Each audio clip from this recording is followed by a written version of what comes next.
నమస్తే friends, welcome to my classes. నేను మీ దండు వెంకటరాములు. ఈ వీడియోలో మనం డిగ్రీ 4th సెమిస్టర్కు సంబంధించినటువంటి యూనివర్సల్ హ్యూమన్ వాల్యూస్కు సంబంధించినటువంటి ఇంపార్టెంట్ క్వశ్చన్లను వాటి ఆన్సర్లను ప్రతిదీ కూడా ఎక్స్ప్లెయిన్ చేసుకుందాం. డిగ్రీ 4th సెమిస్టర్లో యూనివర్సల్ హ్యూమన్ వాల్యూస్ అట్లాగే లీడర్షిప్ మేనేజ్మెంట్ స్కిల్స్ అని skill enhancement test SEC exam general papers ఉంటాయి.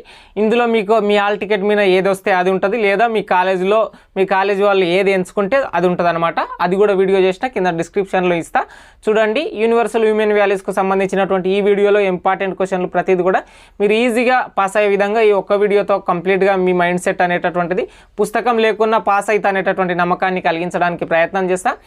మిగతా అన్ని ఇంపార్టెంట్ క్వశ్చన్లు కూడా నేను చేయడం జరిగింది. డిస్క్రిప్షన్లో ప్లేలిస్ట్లలో ఉంటాయి, చూడడానికి ప్రయత్నం చేయండి.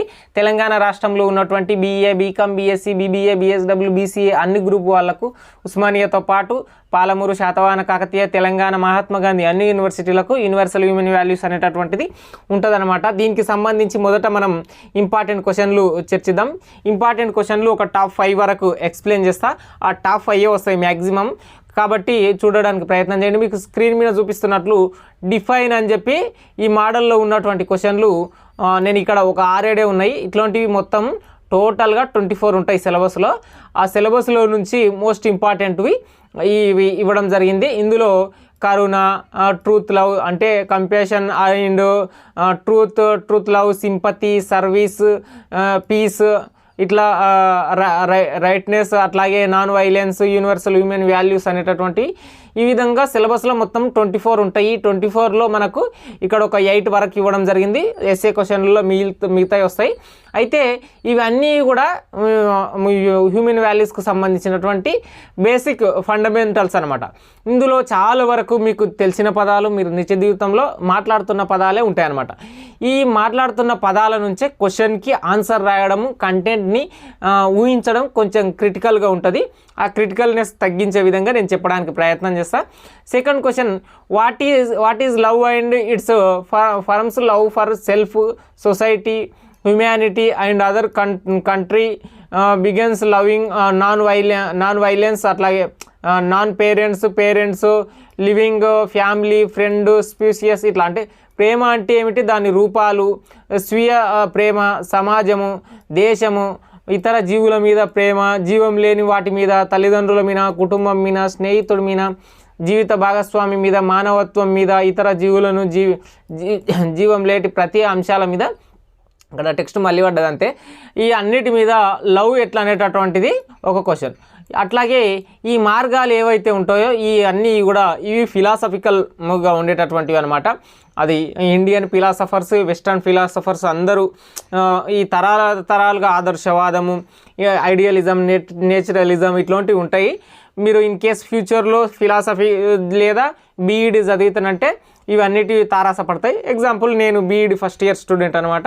కాబట్టి నా సిలబస్ మొత్తం ఈ డిఫైన్ అని ఫస్ట్ క్వశ్చన్ ఏదైతే ఉంటుందో అవే ఉంటాయి, దానికి సంబంధించిందే.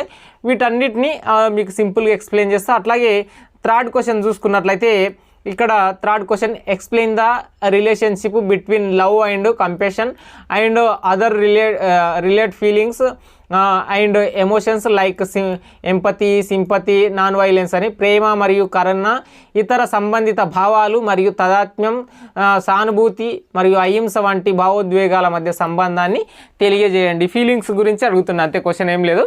అట్లాగే next question, write about the persons who are the remembered in history for practicing renunciation. Buddha, Guru Gobind, Mahavir, Christ, అట్లాగే సింగ్, ఇక్కడ భగత్ సింగ్, అట్లాగే రామ, మహాత్మా గాంధీజీకి సంబంధించి పరిత్యాగాన్ని అభ్యసించిన చరిత్రలో గుర్తుండిపోయిన వ్యక్తులు అని చెప్పి ఒక 5-6 మంది ఉన్నారు.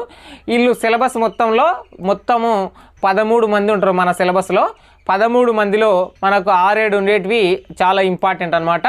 ఈ 6-7 ఎక్స్ప్లెయిన్ చేయడానికి ప్రయత్నం చేస్తాం. మ్యాక్సిమం వీళ్ళే వస్తుంటారు.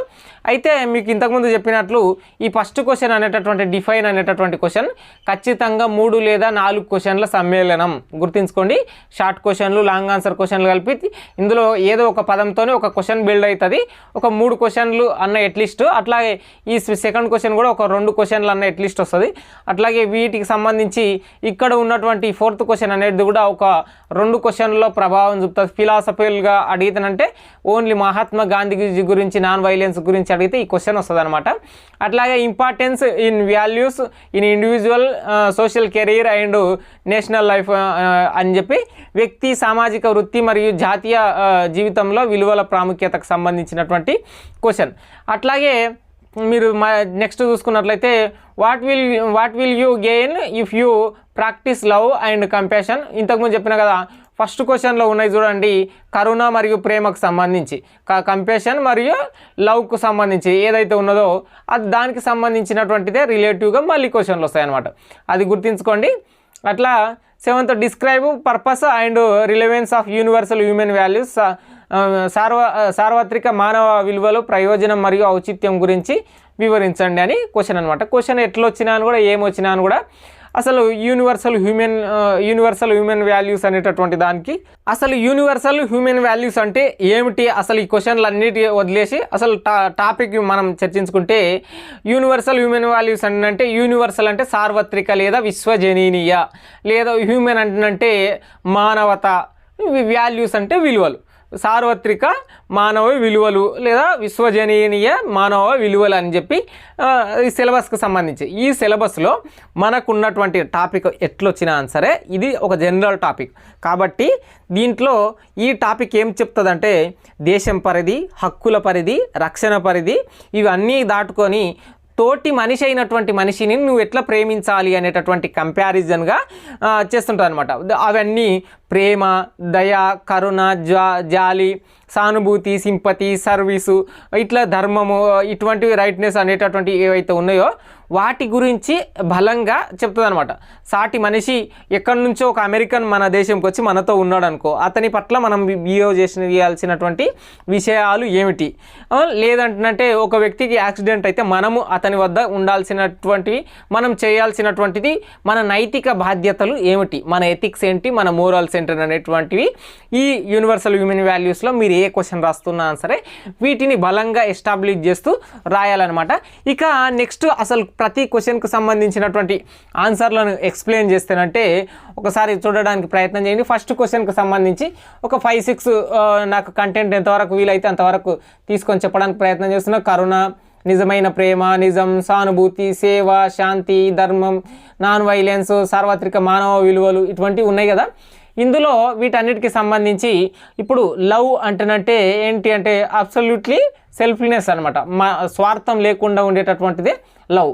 పీస్ అనేటటువంటిది ఏంటంటే వైలెన్స్ లేకుండా ఉండేటటువంటిదే పీస్. అట్లాగే రైట్ కండక్ట్, ధర్మం అంటే ఏంటంటే మోసం చేయకుండా ఉండేటటువంటిదే ధర్మం. ట్రూత్ అంటే ఏంటంటే అబద్ధానికి తావు లేనటువంటిదే ట్రూత్ అనమాట. నాన్ వైలెన్స్ అంటే యుద్ధం లేదా హింస. నాన్ వైలెన్స్ అంటే హింస లేనటువంటిదే అనేటటువంటి భావన మీరు ఏదైతే హెడ్డింగ్ పెట్టి దానికి సంబంధించి 1 లేదా 2 లైన్లు రాసి ఒక ఎగ్జాంపుల్ నాన్ వైలెన్స్ అహింస అనేటటువంటి అంశం. ఈ అహింసకు ప్రత్యేకంగా మహాత్మా గాంధీజీ గారు, మార్టిన్ లూథర్ కింగ్ గారు, నెల్సన్ మండేలా గారు ప్రపంచవ్యాప్తంగా కృషి చేసిందని చెప్పుకోవచ్చు అనమాట. వీటన్నిటికి సంబంధించినటువంటి మీకు టెక్స్ట్ రూపంలో కావాలంటే truth, the highest truth is absolute అంటే స్వచ్ఛతతో ఉన్నటువంటిదే ట్రూత్ అని చెప్తుంది. అట్లాగే రైట్ యాక్షన్కి సంబంధించినటువంటిది. అట్లాగే peace, absolute peace manifests as inner mental calm అని చెప్పి చెప్తున్నాను అనమాట. పీస్ అంటే మెంటల్గా, ఫిజికల్గా, మెంటల్గా శాంతితో ఉండడమే. పీస్ అంటే మనకి ఏ భయాలో ఏవో ఒకటి భావోద్వేగానికి తావు లేకుండా, హెచ్చరిక లేకుండా, భావోద్వేగాలకు హెచ్చరిక లేకుండా స్వయంగా మనంతకు మనం జీవించడాన్నే పీస్ అని చెప్తాం. నాన్ వైలెన్స్ అంటే ఏదైనా మనం రక్తాన్ని, బ్లడ్కి సంబంధించి అట్లా కాకుండా, హింసకు సంబంధించినవి కాకుండా, హార్మ్ఫుల్గా ఉన్నటువంటివి కాకుండా మనంతకు మనం స్వేచ్ఛగా, ఫ్రీడమ్తో, లిబర్టీతో బ్రతుకుతుంటే దానిని నాన్ వైలెన్స్ అని పిలుస్తుంటాం. అట్లాగే లవ్ అంటే the highest love is selfless love, నిస్వార్థమైనటువంటిదే ప్రేమ అనేటటువంటిది గుర్తుంచుకోండి. క్వశ్చన్కి సంబంధించి ఏ కంటెంట్ అయినా సరే, ఏ పుస్తకంలో అయినా సరే మీకు క్వశ్చన్కి రాయాల్సినంత ఉండదు. ఇక్కడ ప్రతి క్వశ్చన్కి ఆన్సర్ రాసే బాధ్యత మీది. పేపర్ తీసుకొని రాస్తున్నప్పుడు అక్కడ హెడ్డింగులు పెట్టండి. హెడ్డింగులు పెట్టి లవ్ అంటే ఇది అని ఒక ప్యాసేజ్ వరకు, లవ్, సెల్ఫ్లెస్ లవ్, నిస్వార్థంగా అమ్మ చూపించేది, తండ్రి చూపించేది, సోదరులు చూపించేది, భార్య చూపించేది అనేటటువంటివి లవ్కు సంబంధించి. శాంతికి సంబంధించి పీస్ అనేటటువంటిది మెంటల్గా, ఫిజికల్గా ఒక మనిషి స్టేబుల్గా ఉండేటటువంటిది. అట్లాగే నాన్ వైలెన్స్ అనేటటువంటిది హింసకు తావు లేకుండా ప్రతి వ్యక్తి లిబర్టీతో, స్వేచ్ఛతో ఉండేటటువంటి ఫ్రీడంగా బ్రతికేటటువంటిది అని ఈ విధంగా రాయండి. యూనివర్సల్ హ్యూమన్ వాల్యూస్ అనేటటువంటిది విశ్వజనీయ సోదరభావం అనేటటువంటిది మీకు నెక్స్ట్ క్వశ్చన్లో ఎక్స్ప్లెయిన్ చేస్తా. అది ప్రత్యేకంగా క్వశ్చనే ఉంటుంది చూడండి. అట్లాగే నెక్స్ట్ క్వశ్చన్ చూసుకున్నట్లయితే కంపాషన్ అనేటటువంటిది అంటే కరుణకు సంబంధించినటువంటిది. ఫస్ట్ క్వశ్చన్లో ఉన్నటువంటివే మళ్ళీ వస్తాయి. కాబట్టి it motivates you to take care of your self అని చెప్పి ఇది మిమ్మల్ని జాగ్రత్తగా చూసుకోవడానికి ప్రేరేపిస్తుంది. కరుణ అనేటటువంటిది ఒక వ్యక్తికి సంబంధించి, పక్క వ్యక్తికి సంబంధించి మనతో పాటు జీవిస్తున్నటువంటి మరో వ్యక్తిని మనం సమానంగా లేదా మనం ఉన్నత స్థాయిలో ఉన్నప్పుడు, అతడు దిగువ స్థాయిలో ఉన్నప్పుడు అతన్ని కేర్ చేయడం లాంటివి కరుణకు సంబంధించి. ఏ దాంట్లో అయినా ప్రతి క్వశ్చన్లో సోది టాపికే వస్తుంటుంది. మీరు నిమ్మలంగా దాని గురించి ఆలోచన చేయాలి. 1-2 లైన్లు రాస్తేనే అప్పుడు వస్తుంది అనమాట. అట్లాగే ఒత్తిడిని తగ్గిస్తుంది, ఇది స్ట్రెస్ని తగ్గిస్తుంది. అట్లాగే ఫీల్ సేఫ్ని మనం సురక్షితంగా భావించేలా చేస్తుంది. అట్లాగే మన ప్లాన్కి సంబంధించి మన నొప్పిని తగ్గిస్తుంది అనమాట. అట్లాగే డిప్రెషన్ అనేటటువంటిది ఆందోళనని తగ్గించడానికి ప్రయత్నం చేస్తుంది అనమాట. నెక్స్ట్ క్వశ్చన్ని చూసుకున్నట్లయితే ఇక్కడ ఈ పర్సన్లందరికీ సంబంధించి వీళ్ళందరూ మొత్తము ఎంత ఉన్నారు? 13 మంది మన సిలబస్లో ఉన్నారు కదా. ఈ 13 మందిలో 6 మెంబర్స్ మెయిన్గా వచ్చేటటువంటి వాళ్ళు. ఈ 6 మెంబర్స్లో గౌతమ బుద్ధ ప్రతి ఒక్కరి గురించి మీకు ఏం తెలియకున్నా సరే వాళ్ళ పేరు తెలుసు కాబట్టి హెడ్డింగ్ పెట్టండి, గౌతమ బుద్ధ అని పెట్టినరు. తర్వాత మహాత్మా గాంధీ, లార్డ్ రామ, అట్లాగే భగత్ సింగ్, అట్లాగే మహావీర్కు సంబంధించి, అట్లాగే క్రిస్టియన్ అని చెప్పి యేసుక్రీస్తుకు సంబంధించి ఇట్లా హెడ్డింగ్లు పెడతారు. పెట్టిన తర్వాత వీళ్ళు దేనికి సంబంధించినటువంటి పర్సన్లు? సంఘత్యాగ పరిత్యాగులు. అంటే వీళ్ళు విలువలు, నమ్మకాన్ని ఏదైనా కోరుకున్నప్పుడు వాళ్ళ జీవితంలో ఉన్నటువంటి ఎంటైర్గా వదిలేసి పోయిండు అనమాట. గౌతమ బుద్ధ రాజ్యాన్ని వదిలేసిపోయిండు. మహాత్మా గాంధీజీ కూడా కంప్లీట్గా తన వద్ద మస్తు డబ్బులు ఉన్నా సరే డబ్బులు లేకుండా జీవించడానికి ఎప్పుడు గోసి అట్లాంటి గుడ్డలు కట్టుకొని ఉండి కింద నార్మల్ భూమి మీద పడుకోవడం, అట్లాగే నాన్ వైలెన్స్ కార్యక్రమాలు తీసుకొని ఉప్పు సత్యాగ్రహం, దండి సత్యాగ్రహం, క్విట్ ఇండియా ఉద్యమం ఇట్లాంటివి తీసుకొని భారతదేశానికి స్వతంత్ర పరిత్యాగంలో తన వ్యక్తిగత లైఫ్ని ఒక లాయర్గా ఉన్నప్పటికీ కూడా వ్యక్తిగత లైఫ్ని అనుభవించకుండా పోని స్వతంత్రం వచ్చిన తర్వాత భారతదేశానికి ప్రధానమంత్రి అయ్యే అవకాశం ఉన్నా సరే పదవులు కోరని పావనమూర్తి మహాత్మా గాంధీజీ అని మీకు తెలిసిన అంశం రాయండి. అట్లాగే లార్డ్ రామ తండ్రి మాట కోసం తల్లికి ఇచ్చినటువంటి కోరిక ఏదైతే తండ్రి ఇచ్చింటాడో దానికోసం అడవుల పాలై రాజ్యాన్ని వదులుకున్నటువంటి వ్యక్తి రాముడు అని చెప్పి. భగత్ సింగ్కి సంబంధించి దేశం కోసం ప్రాణాలు ఒడ్డినటువంటి పర్సన్ అని చెప్పి. అట్లాగే మహావీర్కు సంబంధించి, యేసుక్రీస్తుకు సంబంధించి హెడ్డింగ్లు పెట్టి మీకు తెలిసిన మాటలు రాయడానికి ప్రయత్నం చేయండి అనమాట ప్రతిది కూడా. అట్లాగే describe purpose and relevance of universal human values, సార్వత్రిక మానవ విలువలు, ప్రయోజనం, ఔచిత్యం అనేటటువంటిది. అయితే ఈ సార్వత్రిక మానవ విలువలు అనేటటువంటిది ఎప్పటి నుంచి ఎక్కువ వచ్చినాయి అంటే స్వామి వివేకానంద గారు చికాగోలో స్పీచ్ ఇచ్చిండు కదా, అప్పటి నుంచి ఎక్కువ వచ్చినాయి. I think September 11 universal brotherhood day అని చెప్పి జరుపుకుంటారు. ఎవ్రీ ఇయర్ September 11 కరెక్టే. September 11 రోజు మనం యూనివర్సల్ బ్రదర్హుడ్ డే అని చెప్పి జరుపుకుంటాం. అంటే విశ్వజనీయ సోదర భావం అనేటటువంటిది. సిస్టర్ నివేదిత వచ్చి తనని అప్రోచ్ అయినప్పుడు కానీ డిఫరెంట్ టైపుల్లో తను ప్రపంచవ్యాప్తంగా మా మతం అన్ని మతాలను సమానంగా ప్రేమిస్తుంది అనేటటువంటిది. ఈ యూనివర్సల్ హ్యూమన్ వాల్యూస్లో కూడా మతానికి, కులానికి అతీతంగా, దేశం, ప్రాంతానికి అతీతంగా మనిషి తత్వం, మానవ విలువలు చూపించడమే ఈ పాఠ్యాంశం, ఈ సబ్జెక్టు యొక్క ఉద్దేశం. ఇందులో ఇంతకుముందు చెప్పినటువంటి 24 ఉంటాయని చెప్పినా కదా, ఆ 24లో చాలా వరకు ఈ యూనివర్సల్ బ్రదర్హుడ్లో, యూనివర్సల్ రిలవెన్స్లో యూజ్ అవుతాయి అన్నమాట.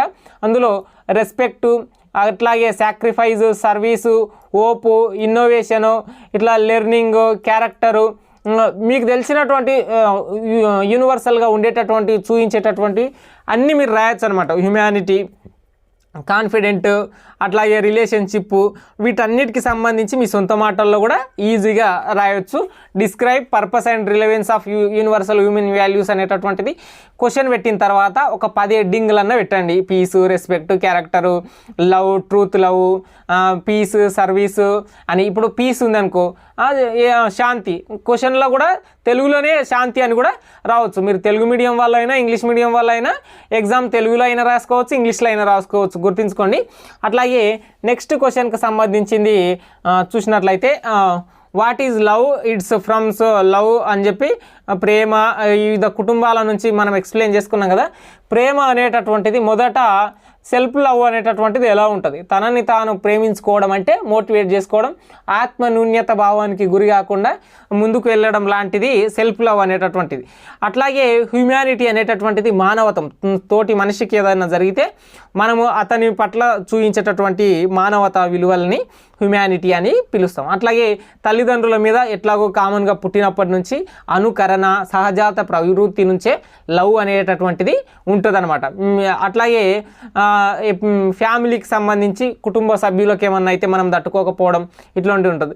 ఫ్రెండ్ అనేటటువంటిది ఈ పెరుగుతున్నటువంటి అత్యాధునిక సమాజంలో, ఆధునిక ఈ కాలంలో ఇన్స్టాగ్రాము, వాట్సాప్ ఇటువంటి పోర్ట్ఫోలియోలు వచ్చిన తర్వాత ఫ్రెండ్స్ అనేటటువంటి సర్కిల్ పెరగడం, దాని ద్వారా జీవనాన్ని ఒక వ్యక్తికి సంబంధించి లవ్ చేసుకోవడం అంటే ఇంకొక వ్యక్తికి సంబంధించి వాళ్ళ కేర్ అంతా మనం తీసుకోవడం లాంటివి కుటుంబ సభ్యుల కంటే ఎక్కువ జరగడం. అట్లాగే భార్యకు సంబంధించి కూడా కట్టుబాట్లు, ఒక భర్తకు కావాల్సినటువంటి విషయాలు, భార్యకు కావాల్సినటువంటి విషయాలు, భార్యాభర్తల మధ్య అన్యోన్యత జీవితం అనేటటువంటిది లవ్ని సృష్టిస్తుంది అని చెప్పి ప్రతి ఒక్కరి గురించి వచ్చిన ప్రతి పదాన్ని హెడ్డింగ్ లాగా పెట్టి మీకు తెలిసిన అంశాన్ని రాయండి. ఇది జనరల్ పేపర్, గుర్తుంచుకోండి. అట్లాగే నెక్స్ట్ క్వశ్చన్ని చూసినట్లయితే నాన్ వైలెన్స్కు సంబంధించి, నాన్ వైలెన్స్ కార్యక్రమం ప్రపంచవ్యాప్తంగా ఎవరు ఎక్కువ తీసుకున్నారంటే మహాత్మా గాంధీజీ గారు తీసుకున్నారు కదా. మార్టిన్ లూథర్ కింగ్, అట్లాగే నెల్సన్ మండేలా, వీళ్ళ నేమ్స్ ఎక్కువ తీసుకోవడానికి ప్రయత్నం చేయండి. నాన్ వైలెన్స్ అనేటటువంటిది ఏం చెప్తుంది, హింసకు తావు లేకుండా, ఇక్కడ మీరు చూస్తూ గన్నుల నుంచి బుల్లెట్లు కాదు, ఇక్కడ నుంచి పెన్నుల నుంచి అక్షరాలు మొలవాలి అని చెప్పి చాలామంది పెద్దలు ఎట్లా అయితే మనకు చెప్పినారో, non violence is the greatest force at the disposal of human kind అనేటటువంటి వాటి గురించి ప్రతి అంశం కూడా ఖచ్చితంగా మనకు ఏ అంశం చెప్తుంది, విశ్వజనీయ సోదరభావాన్ని చెప్తుందనమాట. మనకు సిలబస్లో ఉండేటటువంటివి ప్రతి టాపిక్లు కవర్ అయ్యే విధంగా ఎక్స్ప్లెయిన్ చేసినని నేను అనుకుంటున్నా. ఐ హోప్ అందరికంటే కొంచెం మీకు ఈజీగా అర్థమయ్యే విధంగా ఎక్స్ప్లెయిన్ చేసిన. ఆ ఎఫర్ట్స్ కూడా మీకు ఇంతసేపు స్క్రీన్ మీద చూస్తున్నప్పుడు కనిపించిండొచ్చు. నా సొంత పీపీటీలు నేను తయారు చేయడం, మళ్ళీ ఎక్స్ప్లెయిన్ చేయడం అంటే కొంత టైం పడుతుంటుంది. మిగతా వాళ్ళ లేక ఒక పీడిఎఫ్ని స్కాన్ చేసుకొని ఎక్స్ప్లెయిన్ చేయాలంటే ఒక 10 నిమిషాల్లో నాకు కూడా వ్యూస్ వస్తాయి, నాకు కూడా డబ్బులు వస్తాయి. కానీ నేను ఆ పని చేయకుండా నా ప్యాషన్ అనేటటువంటిది మీకు ఎట్లయితే యూజ్ అవుతుందో అదే విధంగా చేయడానికి ప్రయత్నం చేస్తా. ఖచ్చితంగా లైక్ చేసి మీ ఫ్రెండ్స్కి కూడా షేర్ చేయడానికి ప్రయత్నం చేయండి. సైనింగ్ అవుట్, నేను మీ దండు Venkatramulu. Please do subscribe my channel.